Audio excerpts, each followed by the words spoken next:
Binigyang diin naman ng ilang senador na bukas silang makipagdialogo sa Kamara upang tuluyan ang matigil ang bangayan kaugnay ng charter change at People's Initiative. Si Daniel Manalastas sa detalye. Sa gitna ng mga patotsadahan ng Senado at Kamara, bukas ang ilang senador na makausap ang mga kongresista para matigil na ang bangayan. For the good of the country, bukas ang tanggapan namin para makipag-usap sa House of Representatives para matigil na po itong bangayan na ito.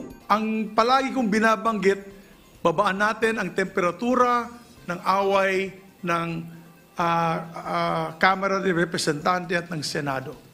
Para sa ganun ay back to regular programming na po tayo. Maging si Senator Bato de la Rosa at Senator Amy Marcos naniniwalang dapat ayusin na ang mga problema. Kasunod ng pagtatalo ng mga mambabatas kaugnay sa charter change at sa People's Initiative. Sa palagay ko, hindi naman kami lumalaban, hindi naman kami umaatake, kundi pinapaliwanag lang natin sa taong bayan at sa lahat ng legislator kung ano ang dapat na patakaran.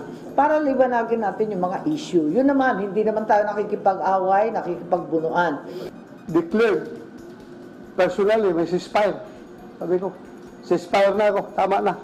At ako'y lalaking kausap at may isang salita ako. Pag sinabi kong ceasefire, ceasefire talaga yan. Hindi kagaya ng MP na pagsabi ceasefire, sige pa rin operate, sige pa rin pangambos ng mga sundalo. Naawa na ko doon sa mga kababayan ko sa Mindanao na lubog sa baha.